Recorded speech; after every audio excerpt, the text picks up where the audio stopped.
आदरणीय अध्यक्ष महोदय, प्रधानाचार्य, मान्य अध्यापकगण, समारोह में उपस्थित बुजुर्गों एवं माताओं और बहनों, आज के इस आनंद भरे उत्सव में मेरे संबोधन का विषय है कुरान और उसकी महानता।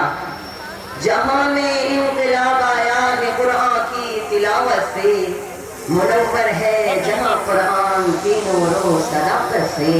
हुई उस्मान से नूरैन के दिल पे ज़िया इससे, अली इब्ने अबी तालिब हुए शेरे खुदा इससे। इसी कुरान ने खालिद को सैफुल्लाह बनाया था, इसी कुरान ने हबशी की आसमत को बढ़ाया था। प्रिय बंधुओं, कुरान करीम ईश्वरीय पुस्तक है और ईश्वरी भी है।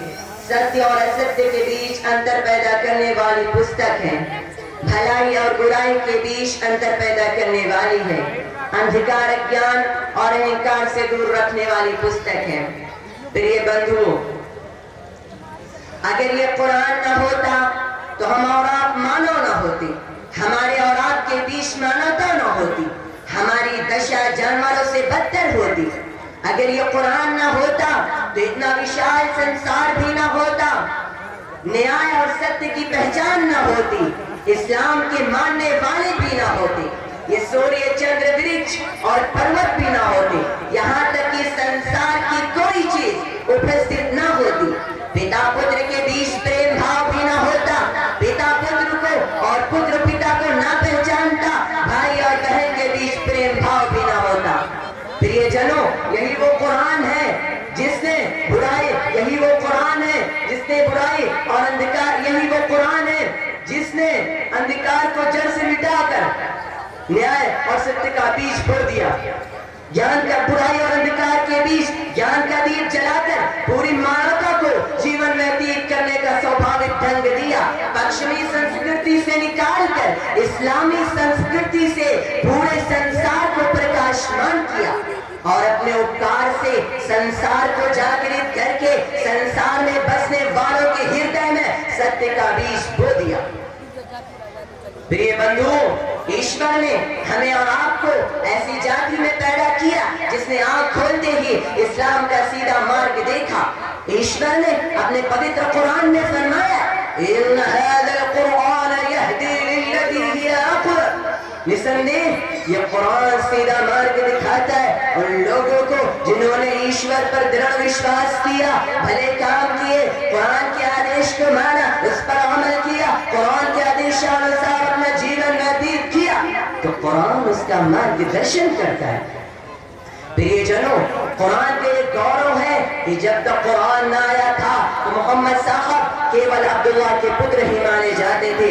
कुरान आया तो आप मानव में सबसे उत्तम और महान बन गए और ईश्वरीय संदेष्टाओं में सबसे अंतिम संदेष्टा और जग के नायक होने का गौरव आपको प्राप्त हुआ।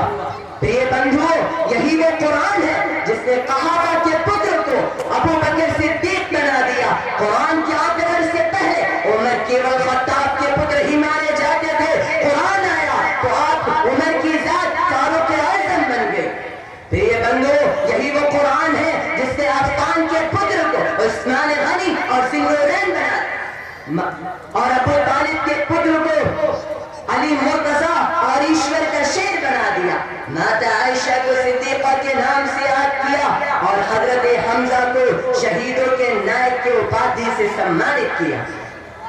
प्रियजनों, कुरान को गौरव प्राप्त क्यों ना होगा और कुरान का मर्तबा इतना विशाल क्यों ना होगा, जबकि कुरान जिस मनुष्य पर उतरा वो मनुष्य तमाम मनुष्यों में महान और जिसके माध्यम से अवतरित हुआ वो तमाम दूतों का नायक और जिस महीने में अवतरित हुआ उस सब महीनों से ज्यादा पवित्र और जिस रात में इसका अवतरण हुआ वो सब रात्रियों से सर्वश्रेष्ठ, और जिस नगर में इसका अवतरण हुआ वो तमाम नगरों से सर्वश्रेष्ठ है।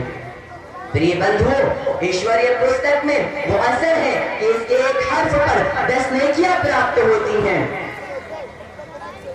इसके एक हर्फ पर 10 नेकियां प्राप्त होती हैं। इस्लाम धर्म के ज्ञानियों यानी आलिमों ने फरमाया है, जिस घर में कुरान को पढ़ा जाता है उस घर के छत पर ईश्वरीय दूतों का जमाव, ईश्वरीय दूतों का निवास हो जाता है। और जब कुरान को पढ़ने वाला इस संसार से विदा ले लेता है तो ईश्वरीय दूत भी उसकी छत से विदा ले लेते हैं। प्रिय बंधुओं, अब अंत में ईश्वर से प्रार्थना है कि ईश्वर हम सबको कुरान के आदेशानुसार अपना जीवन व्यतीत करने वाला बनाए। अब अंत में इन दो पत्तियों के साथ मैं अपनी वाणी को विराम देता हूँ कि हर लफ्ज को सीने में बसा लो तो बने बात, हर लफ्ज को सीने में बसा लो तो बने बात, ताकों में सजाने को ये कुरान नहीं है। बहुत बहुत धन्यवाद।